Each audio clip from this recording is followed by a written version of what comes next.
As I looked, thrones were placed, and the Ancient of Days took his seat.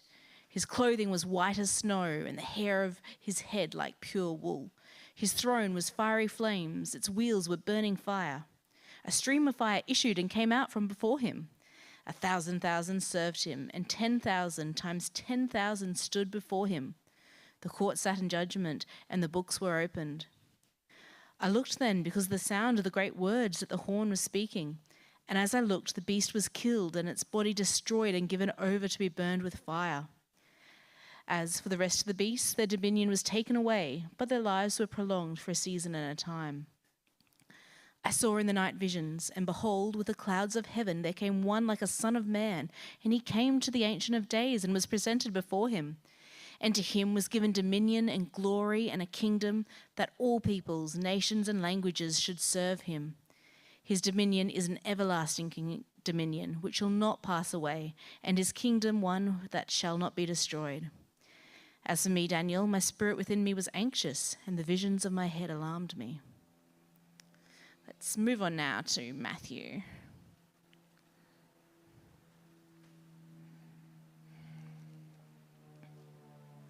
So we're at Matthew 24, 1 to 14. Jesus left the temple and was going away when his disciples came to point out to him the buildings of the temple. But he answered them, "You see all these, do you not? Truly I say to you, there will not be left here one stone upon another that will not be thrown down." As he sat on the Mount of Olives, the disciples came to him privately, saying, "Tell us, when will these things be? And what will be the sign of your coming and of the end of the age?"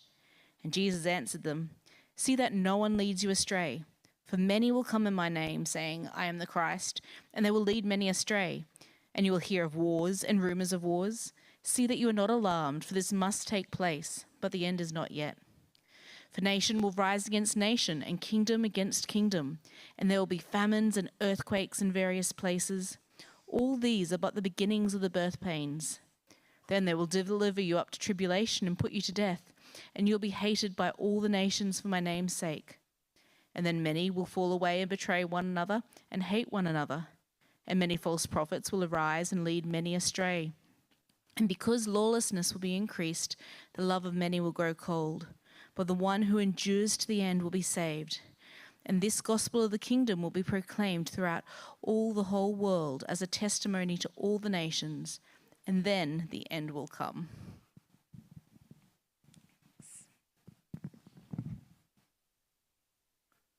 Thanks, Helen.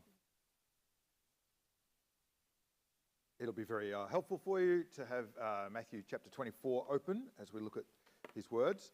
As I said, we're kicking off what you might call almost a mini-series on how to wait for Jesus. That's what Jesus is addressing in his coming chapters. Who's terrible at waiting? Yeah, I would put myself in that category. Who's excellent at waiting? Only Jackson. Right, so after this morning, we ought to talk to Jackson and say, what are the key ingredients to waiting? Okay, that's less than I hoped amongst us. Who's okay-ish at waiting? Okay-ish, okay. Tell us those who are okay-ish, and Jackson, who's excellent. What are the ingredients to waiting? Doing nothing, yeah, that's a skill you do have to master, that's true. But, sorry? So looking forward. So actually kind of going, I don't need it now, so actually enjoying the anticipation. Yep, is that what you meant?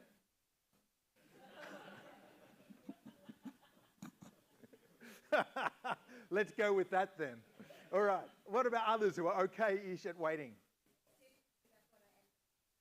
Whoa, I like that. So confidence and a certainty about what I am going to get, so therefore you don't have to kind of grasp for it. You can go, it's coming my way, good things are going to be mine. Yeah, I can just wait. I like it. Good. Okay. Okay. So finding other things to kind of enjoy and in anticipation. Yeah, that's helpful. There are a couple more okay waiters over this time.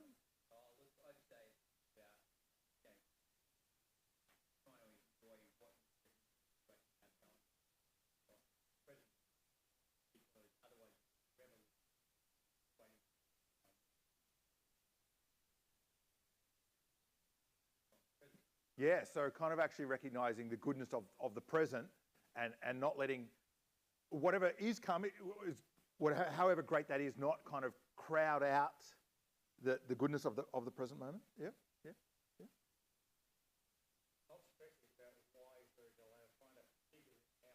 Okay, yes, and yeah. So on some things, not letting your brain kind of stress out on why that future hasn't happened, why isn't it mine yet, and yeah, whatever that is. Yeah, that's helpful.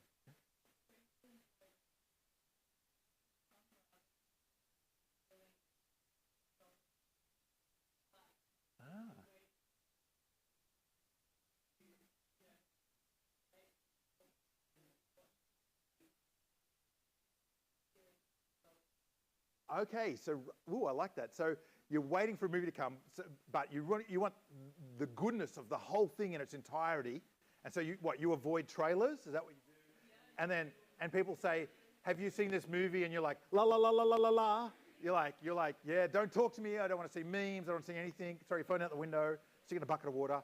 Yeah, good.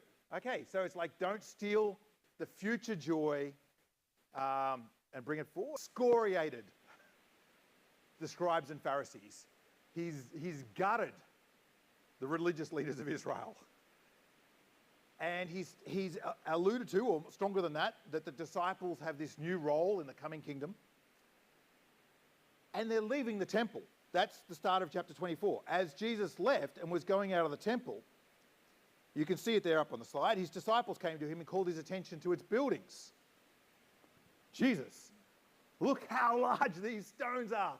This temple is fantastic, even though it wasn't as good as the previous versions.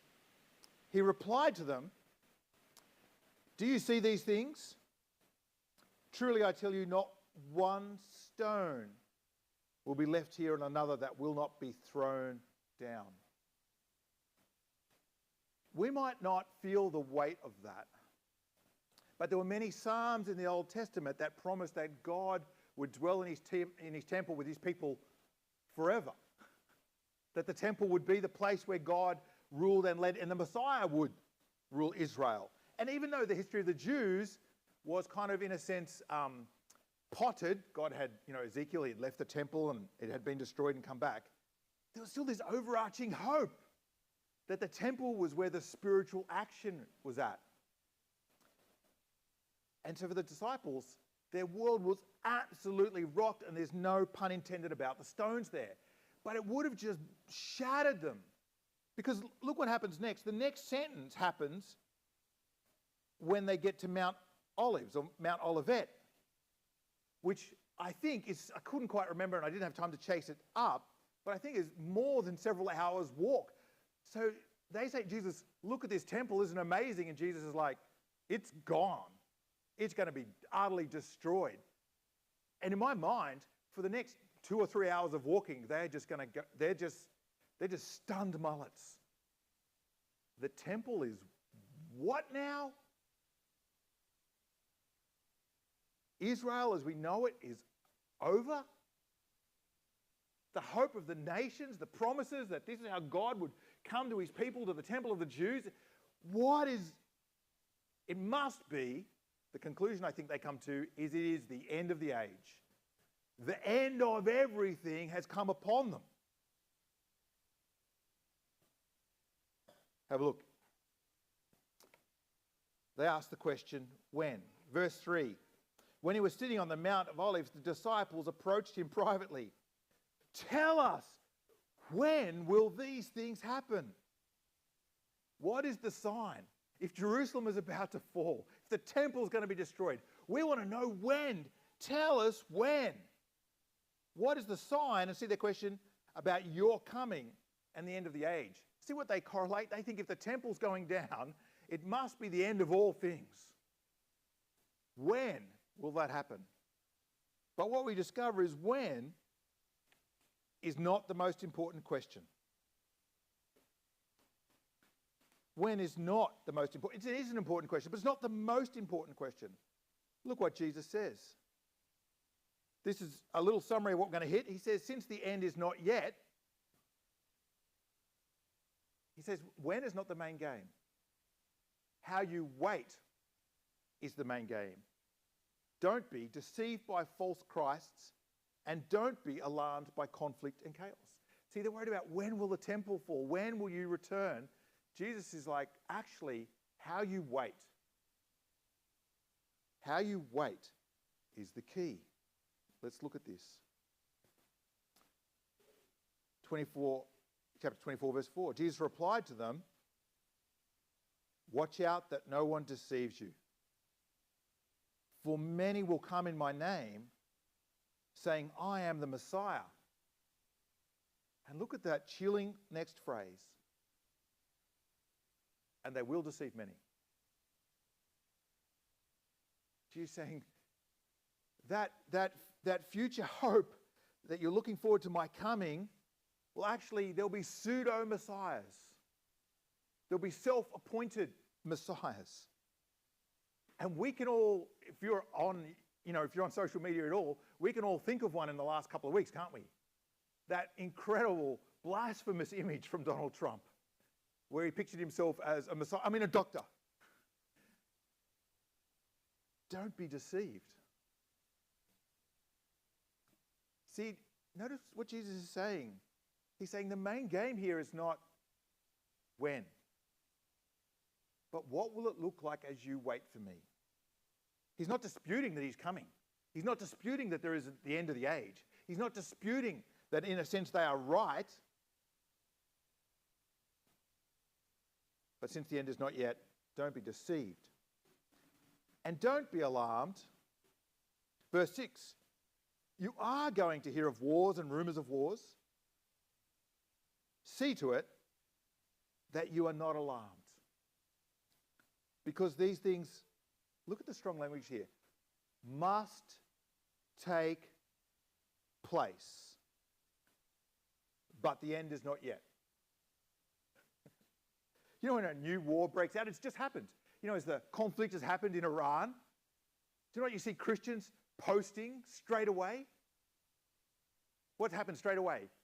Apocalyptic, end of judgment, posting on social media just goes bonkers. The end is nigh, the end is nigh, the end is nigh. Jesus' words are the exact opposite. See that you are not alarmed, because when these things take place, what does it say? Does it say the end is closer? You've guessed it?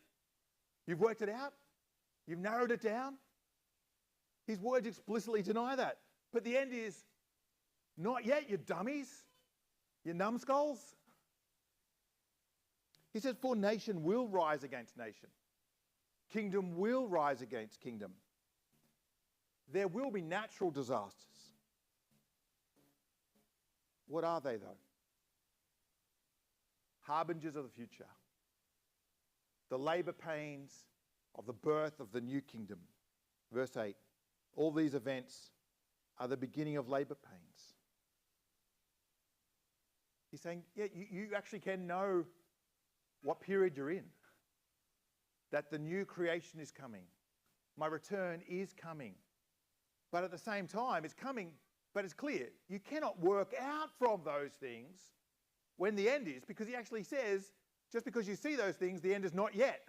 See the tension he's creating? Yeah, there is an end. They tell you we are in this period or the end is coming. But these things are not going to help you work out when the end is. Because when is not the most important question.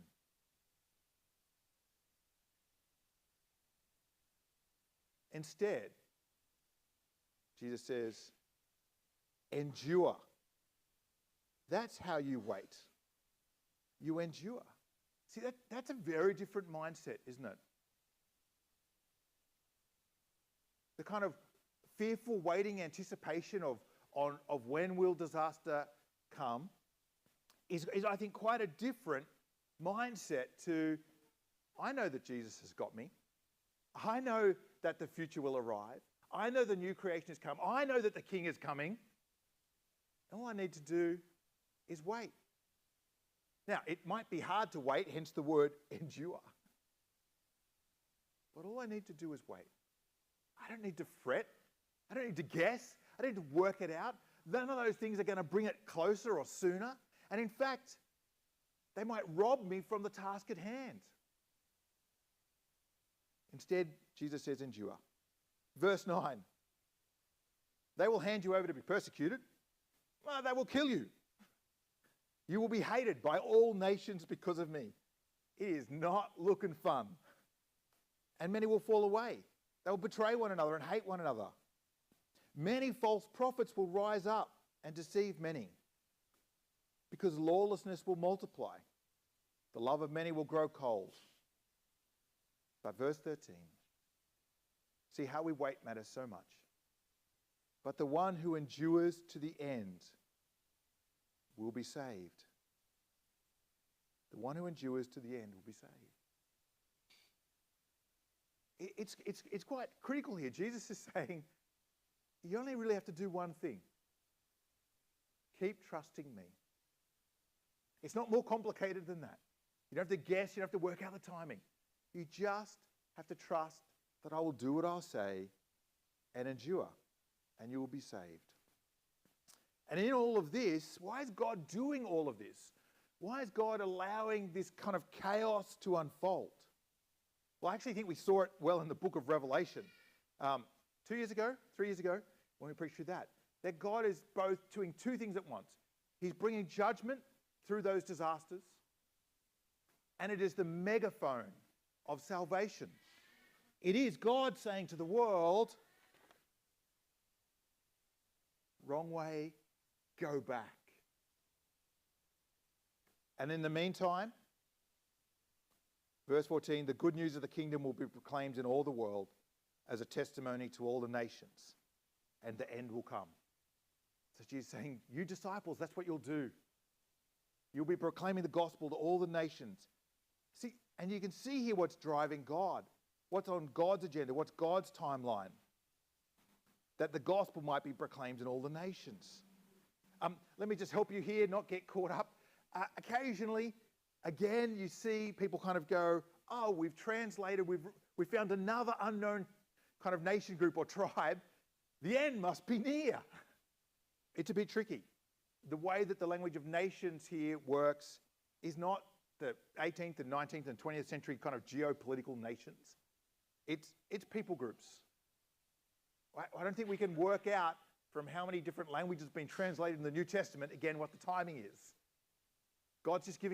Jesus just giving us the biggest perspective. As all this is unfolding, his great plan and agenda is that the gospel might go to where? To all nations. So if that's God's great plan, if that's Jesus' great plan, what does our enduring look like? What does our waiting look like? It looks like this task, doesn't it? It looks like being caught up in this mighty task. That's why the disciples will be persecuted and handed over, because of my name. Because what does their waiting look like? Their waiting looked like going out to the nations and proclaiming Jesus, taking this kingdom news of God's kingdom to the world, and the world hated it. I forgot to grab one, but it's one of the reasons we have those prayer cards that we're encouraging you as a church. We handed them out, I think, in February. From those prayer cards, we're kind of praying for people who have no real contact with Christianity or no contact with Risen Church or a good church. And then as they get in contact, we're praying that we might know how to love and care for them more deeply. And then we're praying for their conversion to Christ. Now, I don't know if you took one of those prayer cards and if you've been using it. I just want to encourage you. That's God's agenda, that the gospel might go to all nations. That's what it looks like to wait. Then we come to this kind of tricky kind of passage. And there's a lot of debate. This is probably one of these, highlight debated New Testament passages. The way I think this works is, Jesus talking about, I guess, the great kind of, in a sense, the difficulties and tribulations to come between him going to the cross and his return. But there will be a particularly painful spike. Some people think this passage in the next little section from 15 through to 21, 22, perhaps are an allusion to the cross. Others take it as the fall of Jerusalem. I reckon I change my mind every 3 years. So if you don't nail it down, it's okay. But What's going on here? Let me read out some of it. So when you see the abomination of desolation spoken of by the prophet Daniel standing in the holy place, let the reader understand, then those in Judea must flee to the mountains. A man on the housetop must not come down and get things out of his house, and a man in the field must not go back to get his coat. Woe to the pregnant women and nursing mothers in those days. Pray that your escape might not be in winter or on a Sabbath, for at that time there will be great distress, the kind that hasn't taken place from the beginning of the world until now, and never will again. Verse 21 is what makes people think that this might actually be Jesus alluding to the cross. Because what is the act of great distress, the greatest distress the world has ever known? Would it not be that God the Son, the second person of the Trinity, the creator of all things, is put to death by his own creatures? So some people think that this actually is abomination of desolation, comes from the book of Daniel, and they think it was fulfilled in around, I can't quite remember the timing, about 100, no, I can't remember the timing, but let's say it's 1st century BC, about 100 years before the time of Christ, when a guy called Antiochus, I've forgotten his name. Thank you. What he came is he basically came to Israel and conquered them and desecrated their temple. So Daniel promised it. People think it was fulfilled by Antiochus doing that, and he desecrated the temple. I think he put a pig on the altar of the temple. And Jesus is now alluding both to Daniel and that event, and is now saying a similar thing will happen in Jerusalem. And when that happens, flee Judea. Leave. And historians point out that they think it happened when Rome destroyed Jerusalem in 70 AD. And Jesus was actually warning his disciples, now is the time when every stone will be thrown down, and flee Judea. Do not wait. Do not go back to your homes. And he uses kind of apocalyptic language, but it will be so deadly for all worshippers of God and followers of Jesus, but Jews and Christians alike, that it will be like the worst pain the world has ever known. And so Jesus then, in love and care, is warning the future group of disciples that when they see the same kind of event scene, when they see a Roman army marching in to desecrate the temple and destroy, they should flee. In a sense, he's giving them permission to flee Jerusalem. And then I think it kind of moves from that sharp point of tribulation to this broader pattern of living in the now but not yet. Jesus returns to that broader theme. Verse 22, does it refer to Jerusalem, perhaps, or does it refer to broader things? Unless those days were cut short, no one would be saved. But those days will be cut short because of the elect. See, it's weird if that's just about Jerusalem, because it's got all of God's elect on view. It's a bit tricky. But see here, again, what Jesus is worried about. If anyone tells you then, see, here is the Messiah, or over there, actually, no, see, there's the Messiah. Oh, no, he's not there. You just missed him. I mean, if you just looked at the right time, you would have spotted him. But he's not over there. He's over there. He says, do not believe it. Verse 23. Why? Why wouldn't you believe it? For false messiahs and false prophets will arise. She said, it's a given. It's an absolute given. And they will perform great signs and wonders to lead astray, if possible, even the elect. Notice what he says there. Jesus actually says they will successfully perform great signs and wonders. Miracles will happen. Incredible things that you think that must be from God will happen. That they are entirely possible. But what's their goal? To lead people astray. Verse 25, take note, I have told you in advance. See, he's in the wilderness. Don't go out.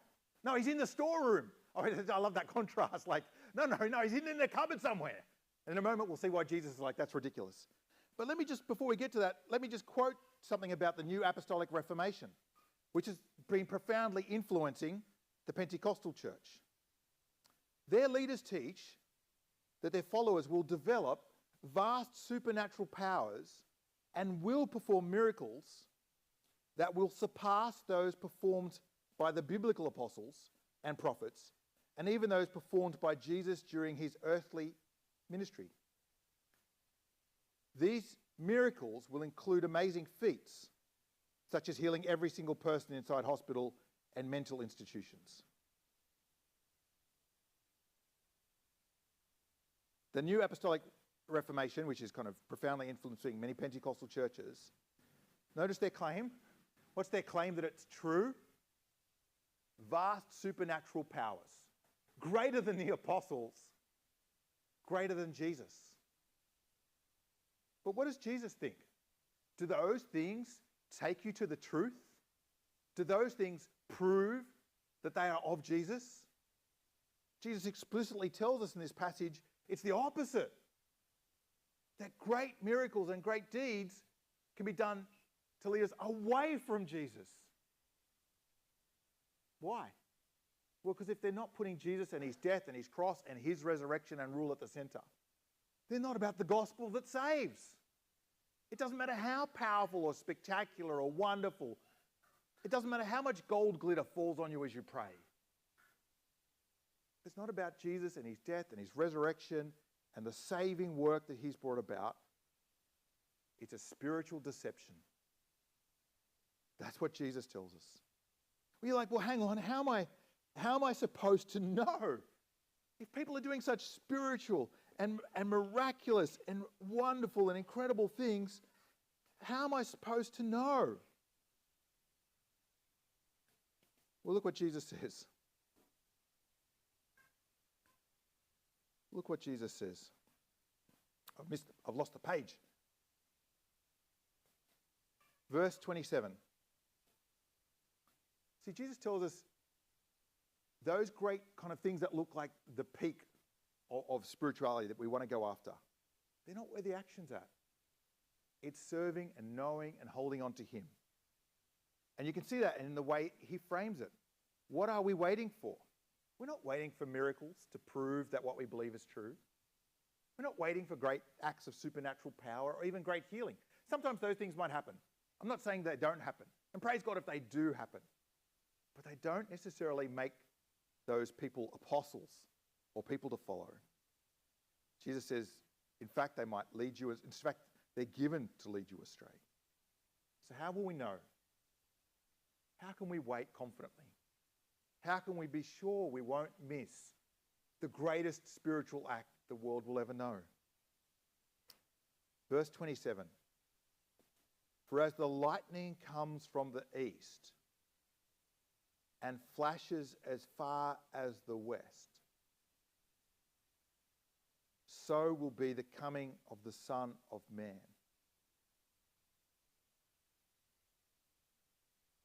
We're inside dwellers. We're like hobbits. We live in our little houses and homes, right? But just picture this. You're not in a city. You're out in the kind of open fields and or low building areas. Jesus is saying, do you remember the storms? Where lightning ripples from one side of the sky entirely across the entire sky, and everything is lit up, and it doesn't matter whether you're outside or inside.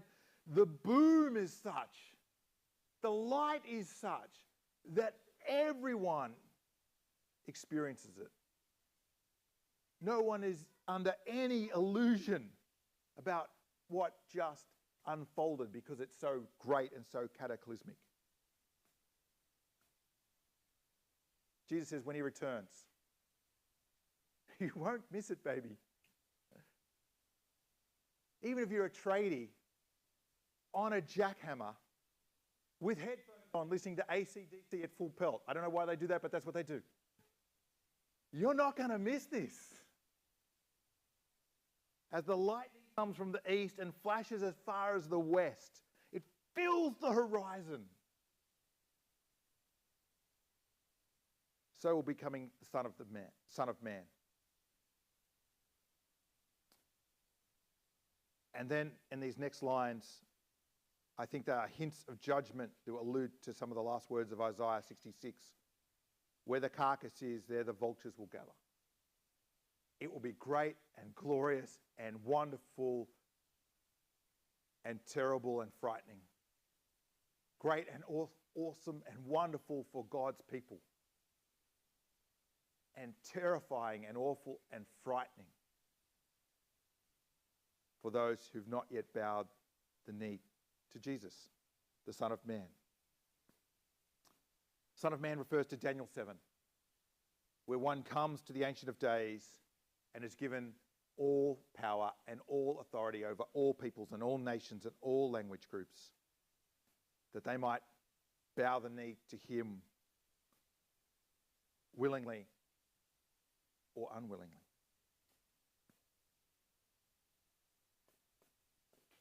You won't miss it.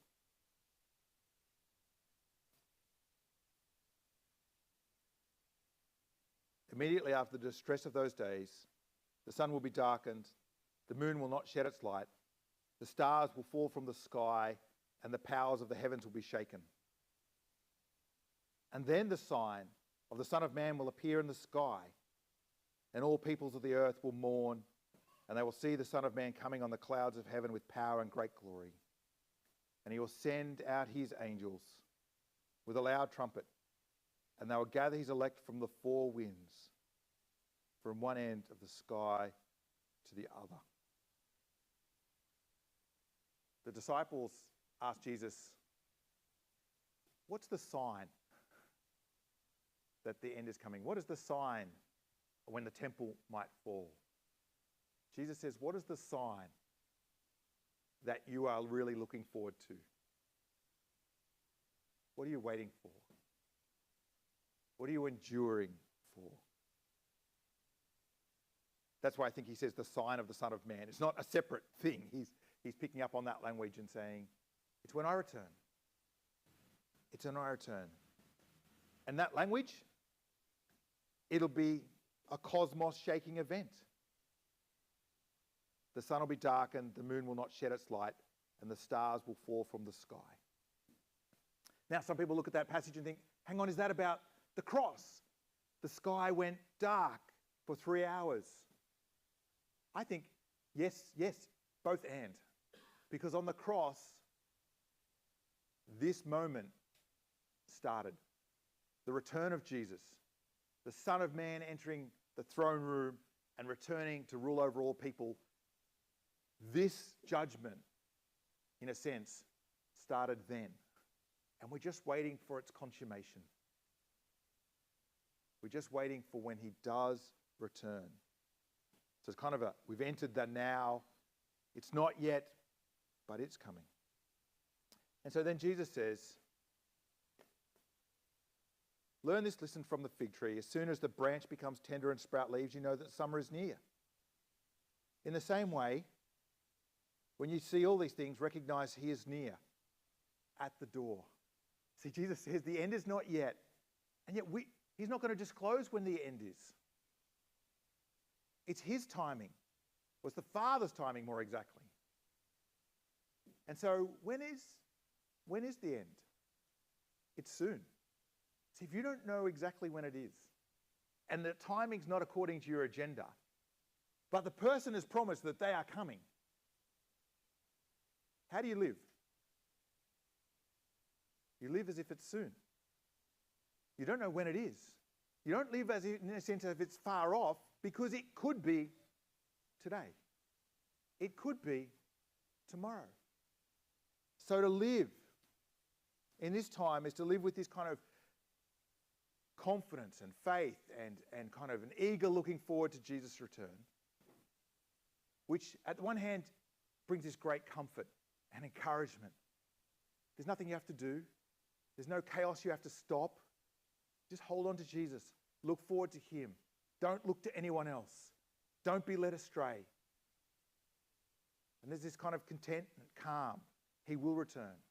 It'll be incredible. You won't miss it. But also there's this wonderful moment of anticipation. See, when you see these things, recognize that he is near. He is at the door. Jesus is telling us in the chaos and conflict that he's with us and he could return at any moment. Truly, I tell you, this generation will certainly not pass away until all these things take place. Heaven and earth will pass away, but my words will never pass away. More great words of comfort when he says, you will see me and I will return and I will gather up my people.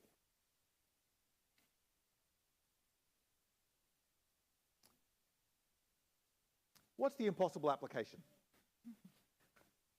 The impossible application, I think, the impossible application, the one that you definitely can't do, is the one that so many of us do. Is that we are trying to work out exactly what time we live in and exactly how close Jesus is. That's the impossible application, which is what so many Christians do from this passage. They obsess over trying to work out when it is. And Jesus just says, it's coming. It's at hand. It will arrive. You don't need to work it out. He says, don't be alarmed. Don't be deceived. Don't give up. What's the necessary application? What is the necessary application?